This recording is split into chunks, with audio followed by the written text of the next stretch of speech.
Bismillahirrahmanirrahim. Assalamualaikum warahmatullahi wabarakatuh. Selamat pagi anak-anakku semua, siswa-siswi kelas 4. Semoga hari ini kalian selalu dalam keadaan sehat ya.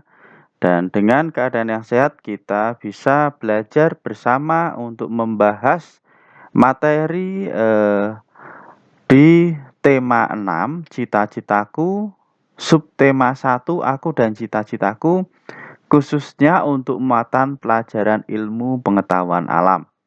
Dan sebelum belajar, jangan lupa untuk selalu berdoa agar diberikan kemudahan dan kelancaran dalam kita belajar hari ini serta mengerjakan soal latihan yang diberikan. Oke, untuk itu marilah kita mulai pelajaran hari ini dengan berdoa bersama-sama ya. Oke.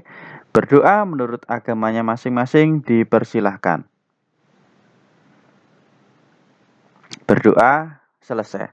Oke, langsung saja kita mulai materi kita hari ini, yaitu di tema 6, subtema 1 ya, ilmu pengetahuan alam. Oke, yang akan kita pelajari hari ini adalah tentang pertumbuhan dan perkembangan pada makhluk hidup ya. Oke, jadi pertumbuhan dan perkembangan pada makhluk hidup itu semua makhluk hidup pasti akan mengalami pertumbuhan dan perkembangan, baik itu manusia, tumbuhan dan juga hewan ya. Nah, manusia dan hewan akan mengalami beberapa tahapan atau siklus pertumbuhan dan perkembangan dalam kehidupannya. Misalnya kita ya, manusia itu dimulai dari kita dilahirkan oleh orang tua kita ya. Kemudian dari bayi tumbuh menjadi anak-anak dan menjadi dewasa, itu adalah contoh pertumbuhan. Oke, sekarang pengertian pertumbuhan itu apa? Pertumbuhan adalah perubahan bentuk tubuh karena adanya pertambahan tinggi dan juga bobot ya. Misalnya anak-anak sekarang ya sudah kelas 4. Dulu pada saat masih kelas 1 tentunya tingginya dan bobotnya itu pasti berbeda dibandingkan sekarang. Apalagi kalau dibandingkan pada saat baru lahir ya. Tentulah sangat berbeda. Itu dinamakan pertumbuhan. Sedangkan perkembangan itu apa?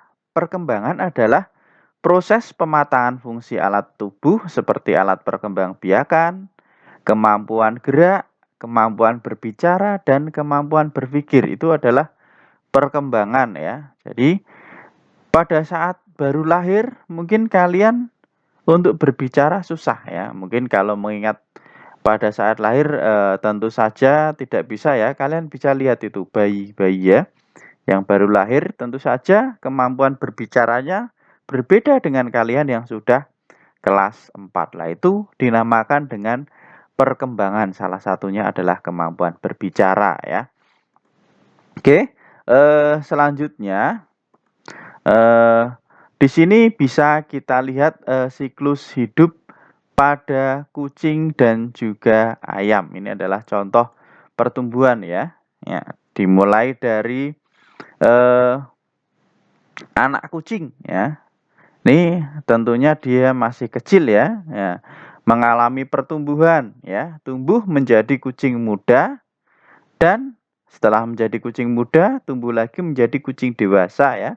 Kucing dewasa ini nanti akan melahirkan kembali anak kucing yang masih kecil. Nah, ini adalah siklus hidup kucing. Nah, satu contoh lagi, ini ada ayam ya. Ayam mengalami siklus hidup ya, mulai dari ayam betina yang bertelur ya. Kemudian telur ini akan menetas menjadi anak ayam dan anak ayam menjadi ayam dewasa kembali ya. Nah, ini adalah contoh siklus hidup kucing dan juga siklus hidup pada ayam. Nah, dari kedua siklus hidup hewan ini ada kucing dan juga ada ayam ya. Bisa kita lihat bahwa ayam dan kucing itu tidak mengalami perubahan bentuk ya, bentuknya sama. mulai dari ayam kecil sampai ayam dewasa, demikian juga ya dari kucing kecil sampai dengan kucing dewasa itu bentuknya sama ya. Jadi ayam dan kucing tidak mengalami perubahan bentuk pada setiap siklusnya, hanya mengalami perubahan ukuran tubuh menjadi tambah besar. Sehingga ayam dan kucing itu tidak mengalami metamorfosis ya. Oke, selanjutnya setelah kita mempelajari tentang pertumbuhan dan perkembangan pada hewan, kita akan mempelajari tentang metamorfosis hewan ya. Apa itu metamorfosis hewan dan ada berapa macam pembagian metamorfosis pada hewan dan juga contoh hewan yang mengalami metamorfosis. Yuk langsung saja kita pelajari ya. Oke. Jadi metamorfosis ya. Apa itu metamorfosis?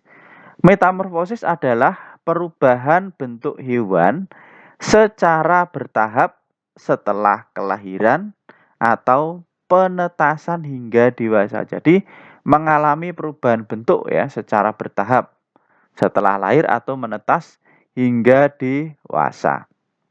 Nah, metamorfosis sendiri itu dibedakan menjadi dua, yaitu metamorfosis sempurna dan metamorfosis tidak sempurna.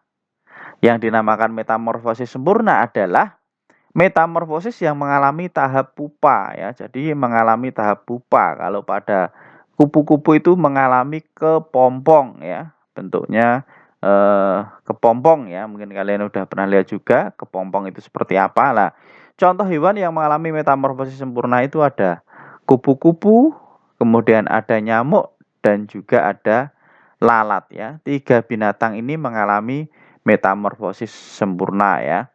Sedangkan yang kedua adalah metamorfosis tidak sempurna, yaitu metamorfosis yang tanpa mengalami tahap pupa. Contohnya adalah kecoak dan belalang. Oke, untuk lebih jelasnya mari kita simak penjelasan tentang metamorfosis ya. Contoh hewan yang mengalami metamorfosis ya. Oke. Kali ini yang pertama adalah contoh metamorfosis sempurna. Nah, contoh metamorfosis sempurna di sini bisa kita lihat ya.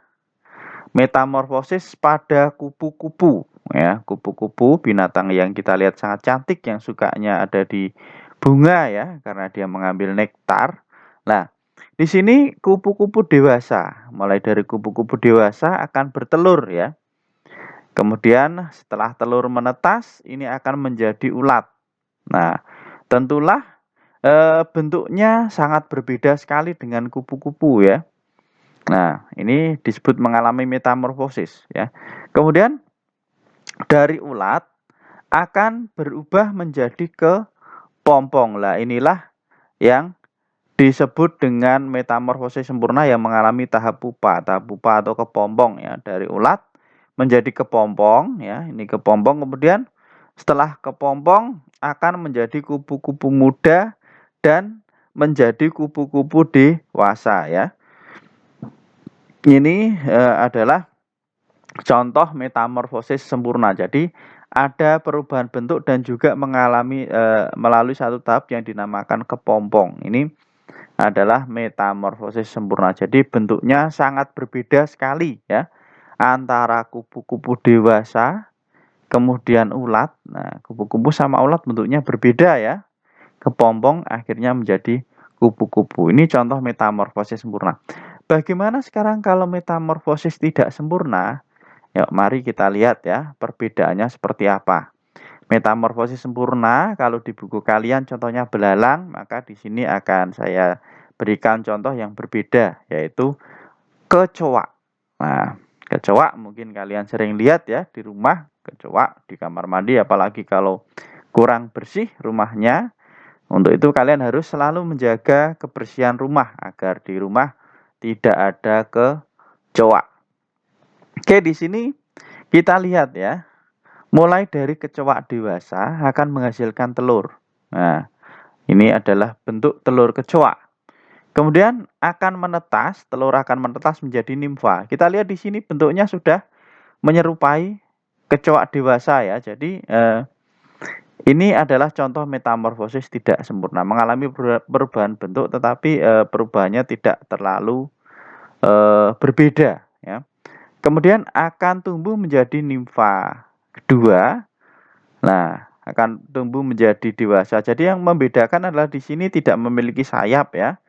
Kalau di sini dewasa sudah mulai tumbuh sayap. Jadi bentuknya sama, tetapi yang membedakan ini pada saat dia masih muda, dia belum memiliki sayap atau belum tumbuh sayap. Nah, ini adalah metamorfosis tidak sempurna ya, sehingga nanti kita bisa membedakan ya perbedaan antara metamorfosis sempurna dan tidak sempurna. Nah, ini kita buatkan tabelnya ya, antara metamorfosis sempurna kita bandingkan dengan metamorfosis tidak sempurna ya, antara kupu-kupu dengan kecoa ya tadi ya. Oke, kupu-kupu ya, prosesnya tadi adalah kupu-kupu bertelur.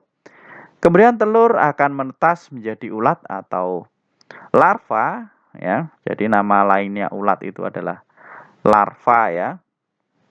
Ya, kemudian larva ini akan memakan daun. Jadi proses metamorfosis pada kupu-kupu yang merugikan itu adalah pada saat menjadi larva. Jadi dia akan memakan daun-daun ya.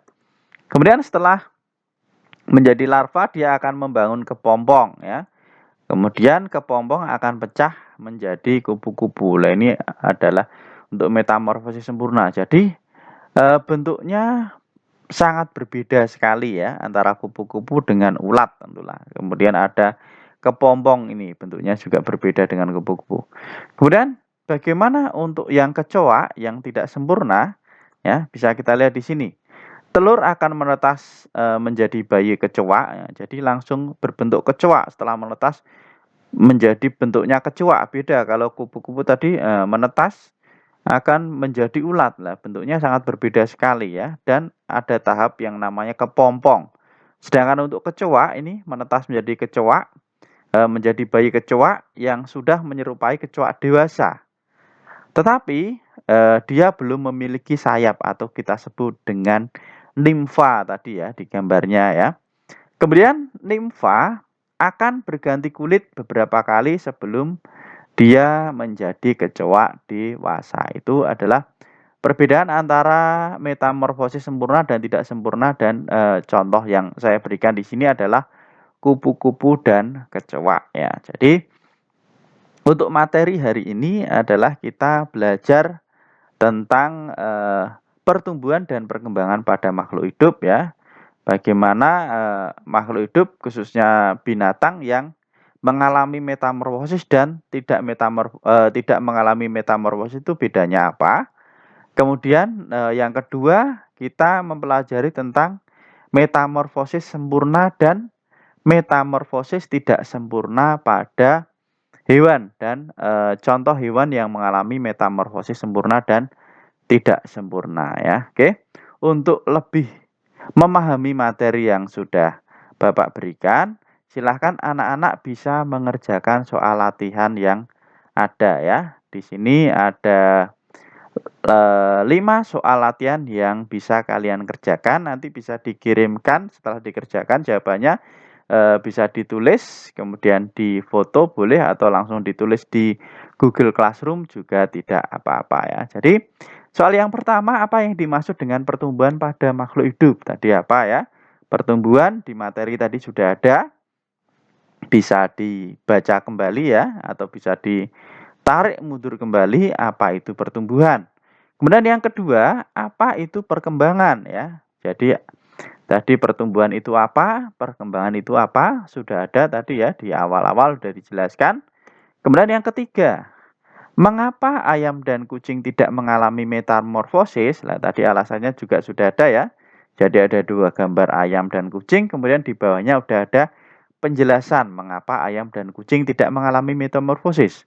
Kemudian selanjutnya soal nomor 4, sebutkan 3 contoh hewan yang mengalami metamorfosis sempurna. Nah, tadi yang dijelaskan secara detail adalah 1, yaitu kupu-kupu. Kemudian yang 2 sudah ada juga tadi ya, dituliskan ya. Apa aja contoh hewan yang mengalami metamorfosis sempurna? Kemudian untuk pertanyaan yang terakhir, ini tuliskan urutan metamorfosis yang terjadi pada kecoa ini. Tadi di slide sebelum ini sudah ada ya. Jadi itu untuk pelajaran hari ini ya. Materi sudah disampaikan, silahkan soal latihan bisa dikerjakan. Oke. Jadi cukup sekian untuk pelajaran hari ini. Jangan lupa untuk selalu berdoa agar diberikan kemudahan dan kelancaran di setiap aktivitas dan tetap patuhi protokol kesehatan ya dengan 3M, yaitu selalu mencuci tangan, kemudian menggunakan masker dan juga menjaga jarak apabila melakukan aktivitas dengan orang lain. Sekali lagi terima kasih dan mohon maaf apabila ada kekurangan. Bapak akhiri untuk pelajaran hari ini. Assalamualaikum warahmatullahi wabarakatuh.